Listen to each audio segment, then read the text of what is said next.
जाओ जल्दी। Sir sir, एक आदमी सुबह यहाँ से गुजर रहा था, उसी ने डेड बॉडी को देखा और उसी ने पुलिस को इन्फॉर्म किया। सर झाड़ियों में डॉल मिली। अभिषेक ने बताया था कि रचना ने अपनी बेटी के लिए गिफ्ट खरीदी। हो सकता है ये वही हो। फॉरेंसिक भेजो, हो सकता है किसी के फिंगरप्रिंट्स मैच हो जाए। सर दो जाबाज महिला पत्रकारों के साथ हुई इस घटना ने पूरी दिल्ली को हिलाकर रख दिया है। हमने आपको पहले भी बताया कि पुलिस के इस क्राइम सीन में पहुंचने के पहले ही एक पीड़िता की मौत हो गई, वहीं दूसरी पीड़िता की हालत नाजुक बताई जा रही है। सूत्रों के अनुसार कहा जा रहा है कि पीड़िताओं के साथ पहले दुष्कर्म किया गया। महिला पत्रकारों के साथ हुई ये घिनौनी वारदात एक सबूत है पुलिस और प्रशासन के खिलाफ। ये मीडिया इस केस को बहुत उछालने वाला है और कमिश्नर साहब का 2 बार फोन आ चुका। ये ड्राइवर विष्णु, मुझे 24 घंटे के अंदर अंदर लॉकअप में चाहिए। सर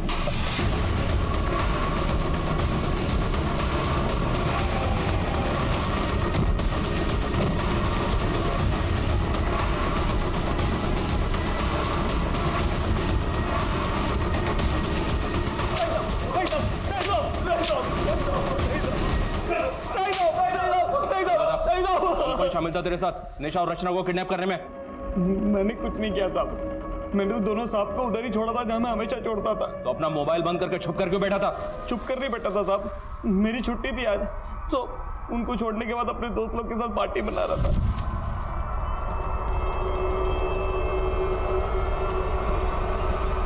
अरे यार ये बैटरी भी अभी डेड होनी थी।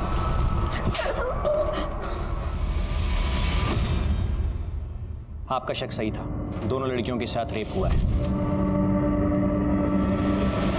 और निशा के गले के ऊपर जो निशान है उन्हें देखकर तो यही लगता है कि उसकी मौत गला घुटने से हुई है। और रचना कंडीशन क्रिटिकल है, में शिफ्ट कर दिया है, उसके सिर पे गहरी चोटें आई हैं।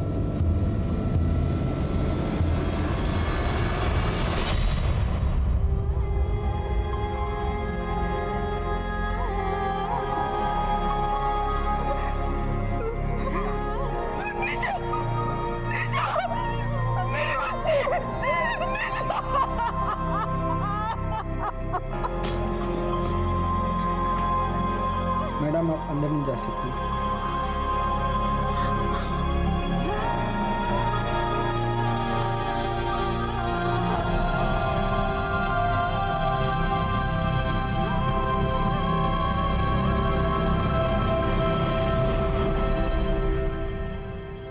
हाँ सुनिए, हाँ माफ़ कीजिए, मैं जानता हूँ ये सही समय नहीं है, पर रचना के बारे में हमें आपसे कुछ बात करनी है, कुछ जानकारी चाहिए। क्या आप बता सकती हैं कि रचना के साथ आपकी आखिरी बात कब हुई थी? रुचि पुची, गेस व्हाट, मम्मा आ रही है स्पेशली आपके लिए, आपका बर्थडे सेलिब्रेट करने के लिए। रचना बेटा, वो एक बार रोहन से पूछ ले। रोहन नहीं आएगा, टाइम नहीं है ना उसके पास। रोहन रचना का पति है? हाँ, पर ये रिश्ता तो सिर्फ नाम का ही है। काफी समय से दोनों अलग रह रहे हैं। रोहन को रचना तो क्या, रुचि की भी कोई फिक्र नहीं है। रोहन और रचना के अलग होने की वजह क्या? कहीं घूमने चले? रचना,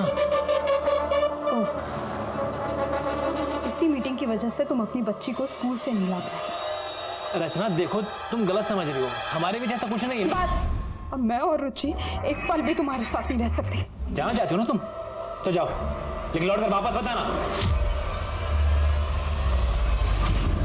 सच बोलने वाले रिपोर्टर को तो हमेशा खतरा रहता है सर। निशा ने रिसेंटली एक मीट पैकेजिंग यूनिट के ऊपर एक स्टोरी ब्रेक की थी, जहां पे दर्जनों बच्चों को इलीगली काम पे रखा गया था। ये लीड निशा को एक एनजीओ वर्कर देव ओझा ने दी थी। निशा की इस स्टोरी के बाद पुलिस फौरन एक्शन में आई, वहां पे रेड किया और वहां के सारे बच्चों को रेस्क्यू किया और वहां के फैक्ट्री के मालिक करीम कुरैशी को भी अरेस्ट किया। करीम कुरैशी और ड्राइवर विष्णु, उसने एक बार निशा के साथ बदतमीजी की थी, बात आप तक भी पहुंची, लेकिन आपने उसे नौकरी से नहीं निकाला। सर गरीब आदमी है, पिछले 1 साल से मेरे पास है। निशा ने भी जोर नहीं दिया, इसलिए मैंने पहली गलती समझकर उसको माफ कर दिया। और रचना ने जब आपको आखिरी बार कॉल की, वो कॉल महज 20 सेकंड की थी, फिर भी आपने रिकॉर्ड की, पूरी कॉल रिकॉर्ड की। क्या आपको पहले से अंदाजा था कि ये कॉल इतनी इंपॉर्टेंट है? सर मैं एक न्यूज़पेपर चलाता हूँ, मुझे हर रोज़ धमकी आती है। हम जर्नलिस्ट हमारे सारे कॉल्स रिकॉर्ड करते हैं और ये एक बेसिक चीज़ है हमारे प्रोफेशन में। तोड़ो इस विष्णु को, नहीं उगले तो हलक में उंगली डाल के उगलवा। सर एक बात बतानी रह गई थी। निशा को पिछले 2-3 दिनों से एक प्राइवेट नंबर से धमकी के कॉल्स आ रहे थे।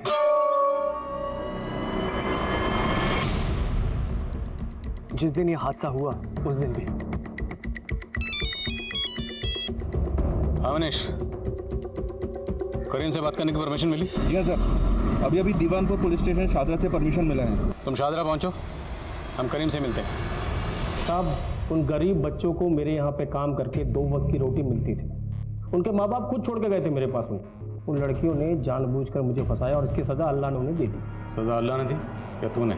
और अब अपना सारा किया कराया ऊपर वाले पर डाल रहा। मैं क्या कर सकता हूँ साहब, मैं तो यहाँ जेल में हूँ, लेकिन ज़्यादा दिन रहूँगा नहीं। आज नहीं तो कल जमानत हो ही जाएगी मेरी। जी हाँ सर, कुरैशी की वॉइस रिकॉर्डिंग की, उसकी आवाज़ धमकी वाले कॉल से मेल तो नहीं खा रही है, फिर भी डिटेल इन्वेस्टिगेशन के लिए फॉरेंसिक भेज दिया उसे। और उसके कॉल रिकॉर्ड भी निकलो, क्रिमिनल बैकग्राउंड का आदमी है, हो सकता है किसी हिस्ट्री शीटर से करवाया। Right sir. और सर, वो निशा की पोस्टमार्टम रिपोर्ट आ गई, उसका गैंग रेप हुआ था और उसके बाद उसकी गला दबा के हत्या कर दी थी। और रचना? सर, रचना की रिपोर्ट के मुताबिक उसका रेप हुआ है, गैंग रेप नहीं।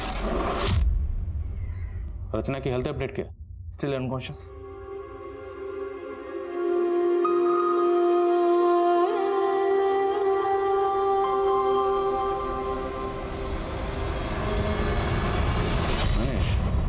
दोनों लड़कियों को एक साथ किडनैप किया गया, जिसमें से निशा के साथ गैंग रेप किया गया और उसकी बेरहमी से हत्या कर दी गई। रचना के साथ सिर्फ रेप। ऐसा क्यों? सर, अब इस सवाल का जवाब या तो रचना दे सकती है या फिर वो क्रिमिनल्स। नहीं मनीष, अब सारे सवालों के जवाब हमें ही ढूंढने। रचना और निशा, इनकी पर्सनल और प्रोफेशनल लाइफ में जितने भी लोग हैं सबसे बातचीत करो। निशा के साथ जिस तरह से बेरहमी से गैंग रेप किया गया और उसका कत्ल किया गया, और रचना की जो हालत है, उससे तो यही लगता है कि इन दोनों के साथ किसने कोई गहरी दुश्मनी निकाली। आखिर ऐसी कौन सी दुश्मनी थी जिसकी कीमत निशा को अपनी जान देकर चुकानी पड़ी? फिर इस वारदात का मकसद कुछ और ही था।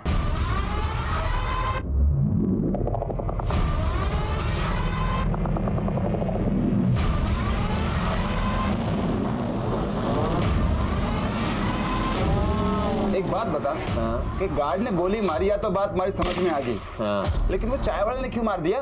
अरे हमारे पैर पे चाय गिरा दी थी बाबड़ी बूच ने, पैर गंदा कर दिया था हमारा, मार दिया।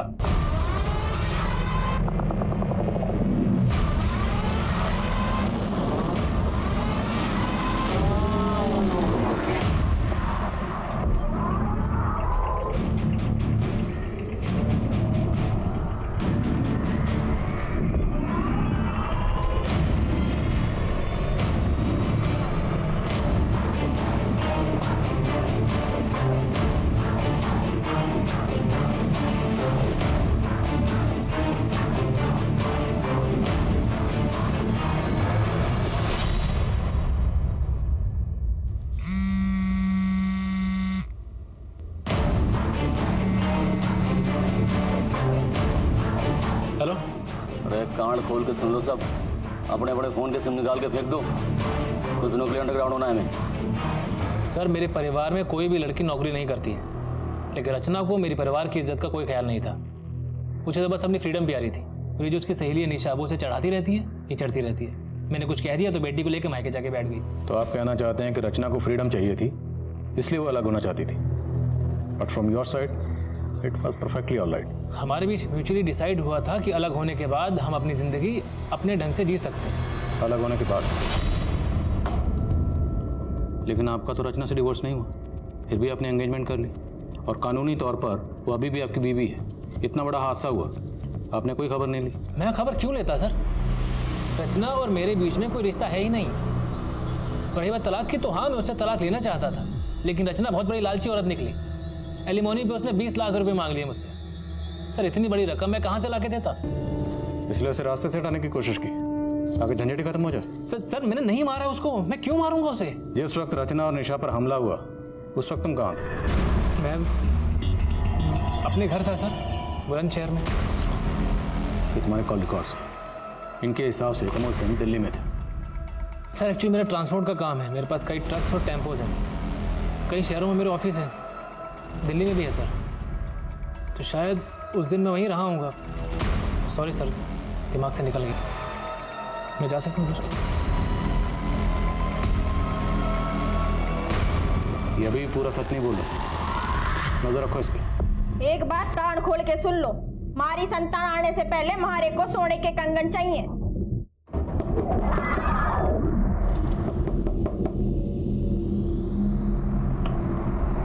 भाई साहब 2 मिनट। सर, फॉरेंसिक रिपोर्ट आ गई सर। विष्णु और उसके दोस्तों के वॉइस सैंपल्स किडनैपर से मैच नहीं हुआ।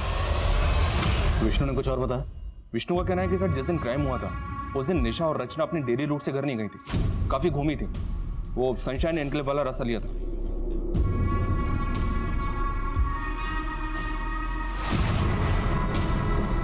यहाँ पे नवदेश न्यूज का ऑफिस है।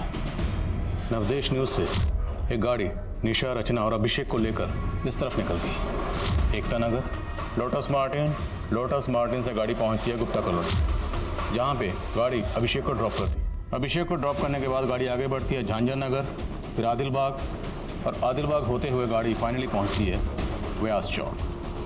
निशा और रचना दोनों लड़कियां ड्रॉप होती हैं और इसी पॉइंट से दोनों लड़कियां किडनैप की होती।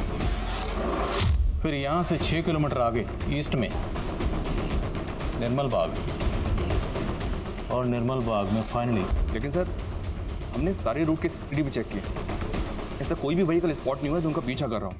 हो सकता है कि किडनैपर्स पहले से ही ड्रॉपिंग पॉइंट पर उनका इंतजार कर रहे हैं, या फिर इस पूरे रूट में सीसीटीवी कहाँ कहाँ पर है ये पहले से स्टडी कर रखा होगा। और किडनैपर्स ने बहुत पहले से प्लानिंग कर रखी होगी, और प्लानिंग बड़ी बारीकी से की गई। नवदेश न्यूज से सनशाइन एनक्लेव वाले रूट के सीसीटीवी एक बार फिर से स्कैन करो। अगर कोई गाड़ी आधे रूट तक भी फॉलो कर रही है उस गाड़ी की डिटेल निकालो।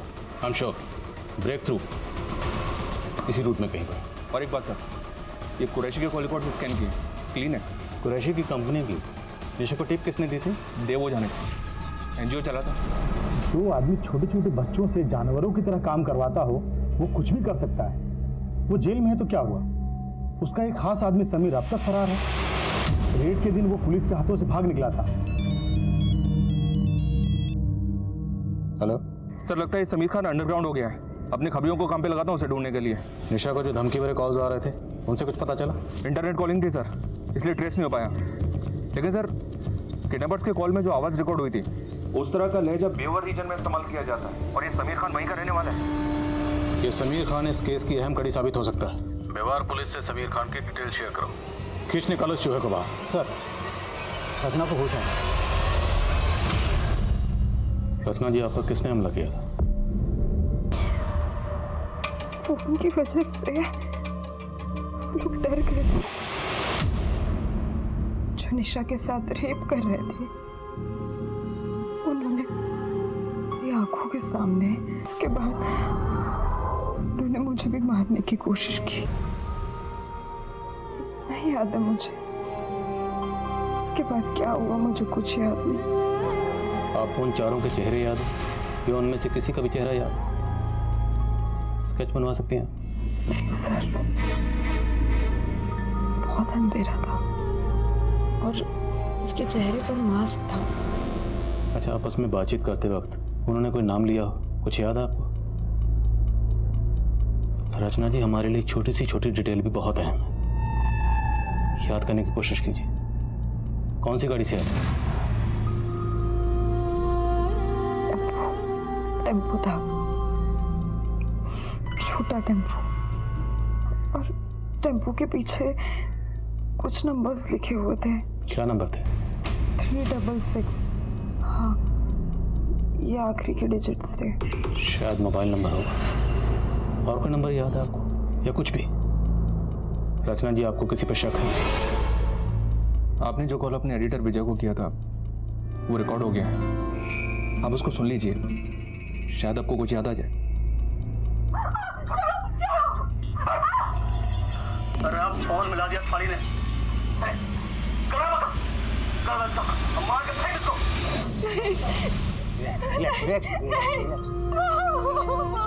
कुछ नहीं बेटा, कुछ नहीं। सभी लोग मेरे साथ बाहर आए। रचना अभी भी ट्रोमा में है। अगर रचना से हादसे के बारे में ज़्यादा बात की जाए तो उसे पैनिक अटैक आ सकता है, ब्रेन डैमेज भी हो सकता है। इसलिए बेहतर यही होगा कि आप कुछ दिन रुकें। Let her recover first. Excuse me. देखिए, हम नहीं चाहते कि आपकी बेटी को कोई भी तकलीफ हो, लेकिन अगर रचना कुछ भी बताए या उसे कुछ भी याद आए तो प्लीज़ हमें इन्फॉर्म करिए। मनीष सर, एरिया के जितने भी टेम्पो वाले हैं सबको राउंड ऑफ करो। देखो, ये 5 डिजिट किसके मोबाइल के, और बहादुरपुर इलाके में क्राइम वाले दिन की जितनी भी फुटेज है उसे दोबारा स्कैन करो। ये टेम्पो उसमें ज़रूर मिलेगा। ये विष्णु और कुरैशी इनके कॉल रिकॉर्ड्स फिर से स्कैन करते हैं, हो सकता है ये नंबर उनसे जुड़ा हो। आरटीएस यानी रेप ट्रॉमा सिंड्रोम, ये एक मानसिक स्थिति है जिसका रेप विक्टिम पर काफी समय तक असर रहता है, और रचना भी इसी ट्रॉमा से जूझ रही थी। इतना ही नहीं, रचना ने अपनी आंखों के सामने मानसिक स्थिति काफी नाजुक थी। एक रेप विक्टिम के लिए रेप इंसिडेंट को बार बार याद करना काफी तकलीफदेह होता है। ये रचना की हिम्मत थी जो ऐसी हालत में भी वो पुलिस को एक नंबर का क्लू दे पाई। लेकिन पुलिस के सामने अभी कई चुनौतियां थी। ये देखना अभी बाकी था कि ये 5 नंबर्स पुलिस को इस केस में कहां तक ले जाने वाले थे। सर, मैंने सारे सस्पेक्ट और इस केस से जुड़े सभी लोगों की सीडीआर चेक की, लेकिन कहीं भी कोई ऐसा नंबर नहीं मिला जिस टेम्पो नहीं मिला जिस पे लिखे हो 36366। किसी भी टेम्पो पर नॉर्मली किसका नंबर लिखा होता है? मोस्टली तो ओनर का ही होता है सर, कभी कभी टेम्पो पे ओनर के ऑफिस का लैंडलाइन नंबर होता है। हम लोग मोबाइल नंबर ढूंढ रहे हैं, शायद लैंडलाइन नंबर हो। एग्जैक्टली। अभी हमें इतना तो पता है कि ये क्रिमिनल जो भी है वो व्यवहार रीजन में कहीं से है। तीनों जिलों के एसटीडी कोड निकालो, उन एसटीडी कोड के साथ ये 5 डिजिट मिला के डायल करो। अगर ये किसी का लैंडलाइन नंबर है तो कहीं ना कहीं घंटे जरूर बजे। आ जाओ, बैठ जा। देखो भाई, 2 दिन में निकलना है हमें, सब लोग तैयार है ना? हमारी बात मानो तो ये सुपारी वाला काम ठीक ना है, और चोरी चकारी लूटपाट ठीक है अपने लिए। अरे मेहंदी, हट रही है थारी हैं? तू ना एक काम कर, तू ना जनानियों में रह भाई, ठीक है थारे लिए। जो चोरी चकारी तेरे बस का काम ना है। पिकअप वैन पहुंच रही है, मेरे फोन का इंतजार करना। क्या हुआ नानी, क्या है न्यूज़पेपर में? मम्मी का नाम है? नहीं, कुछ भी नहीं है।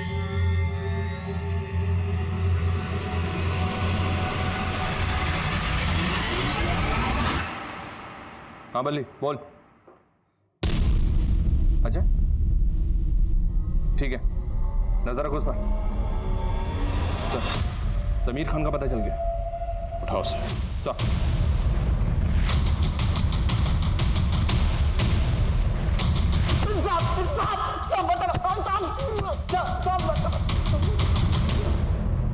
सब 36366 सब ये किसका नंबर है मुझे नहीं पता साहब, मैंने कुछ नहीं किया। उन्हें कुछ किया नहीं तो चुप क्यों रहा था? कुरैशी भाईजान के अरेस्ट के बाद पुलिस मेरे पीछे पड़ गई थी साहब, चाइल्ड ट्रैफिकिंग के चक्कर में साहब। मैं कुरैशी भाई को बच्चे ला कर देता था, इसलिए मैं छिप गया साहब। पर साहब, वो लड़कियों से मेरा कोई लेना देना नहीं है साहब। तेरा लेना देना है या नहीं ये भी पता चल जाएगा, समझ? सब निशा को मैं धमकाया था साहब, पर मैंने कुछ नहीं किया साहब। जिस दिन ये कांड हुआ उस दिन भी तूने निशा को फोन किया? जी साहब। टुकड़ों में इंफॉर्मेशन दे रहा, मारो साले, टुकड़े में समीर को वॉइस सैंपल किडनैपर के वॉइस सैंपल से मैच करने के लिए भेजो, और फिंगरप्रिंट्स भी। शायद उस डॉल पर जो फिंगरप्रिंट्स हैं वो इससे मैच हो जाए।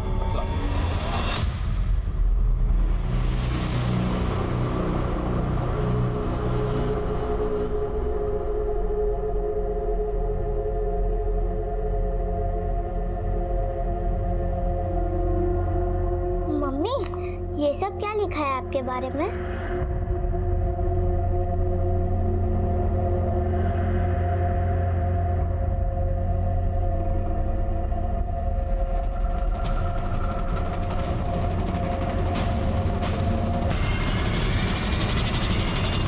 सर, हमने 36366 नंबर के साथ नाम हतिन और नू के एसटीडी कोड्स लगाकर कॉल किए। इनमें से 2 लैंडलाइन नंबर चालू हैं। एक नंबर डॉक्टर पुजारी का है और दूसरा जमाल शेख का है, जो मवेशियों का व्यापारी है। उठाओ इस जमाल शेख को, हो सकता है समीर ने इसे इसके टेम्पो को हायर किया। सर जी, 2 गड्डी है हमारे पास, दोनों ने ना आज तक हरियाणा बॉर्डर क्रॉस ना किया, कोई काम ही नहीं पड़ता। तेरे बाप ने तो ये 3 टेम्पो दिए थे विरासत में, भूल गया क्या? देख, ये रहे उन तीनों के नंबर। 2 यहाँ पे हैं, तीसरा कहाँ है? ओ हाँ साहब जी, ये तीसरी गड्डी 3 साल पहले हमारा छोटा भाई कासिम ले गया था, तब से मैंने ना देखी। कहाँ है कासिम? बोल।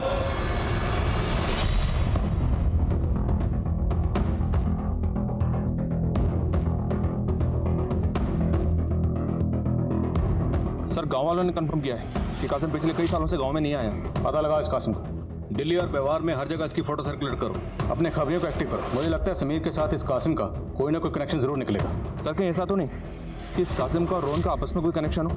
कासिम ने अपने भाई से कहा था कि वो ट्रांसपोर्ट का बिजनेस करेगा और इस रोहन का भी ट्रांसपोर्ट का बिजनेस है। हो सकता है। रोहन के ऑफिस वाले से बात करो, पता करो क्या वहाँ पे कोई कासिम नाम का ड्राइवर था, और 9 पुलिस से कासिम की डिटेल शेयर करो। Okay sir.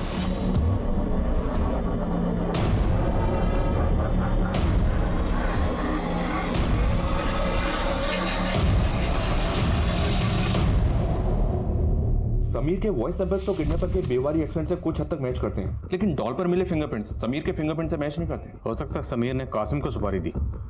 समीर और कासिम के बीच में कोई कनेक्शन? जी नहीं सर, समीर हातिन जिले का रहने वाला है और कासिम नूह का। हम घूम फिर के फिर वहीं पर आ गए, 0 पे। सर साउथ दिल्ली में एक रेप केस बढ़ गया, सेम निशा और रचना के केस की तरह। टेम्पो वाले का पता चला? नहीं सर, लेकिन एक लीड मिली है।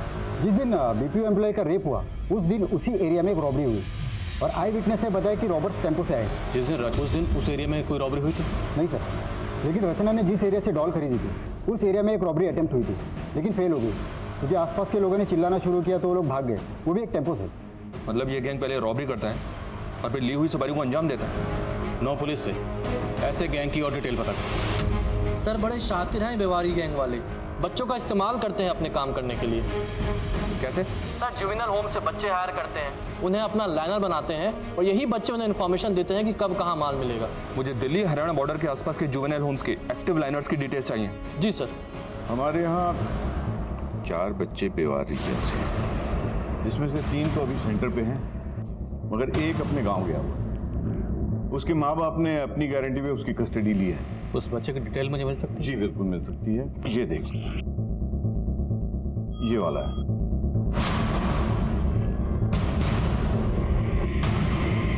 रघु नाम है ना तुम्हारा? डरो मत, तुम मुझे जो भी बताओगे वो हम दोनों के अलावा किसी को पता नहीं चलेगा, तुम्हें कोई नुकसान नहीं पहुंचेगा। सर, बैंक में सर कब कितनी सिक्योरिटी होती है, कब बैंक में लोग कम होते हैं, ये सब पता करना मेरा काम था सर। मैं ही उन्हें जानकारी देता और वो चोरी करते हैं। लेकिन सर वो रेप और मर्डर से मेरा कोई लेना देना नहीं है, मैं कुछ नहीं जानता हूँ सर उसके बारे में। हमें पता है कि तुम उस सब में शामिल नहीं हो। तुम एक काम करो, जितने भी लोग थे ना उन सबके नाम यहाँ पे लिखो और उनके बारे में जो भी जानते हो वो सब।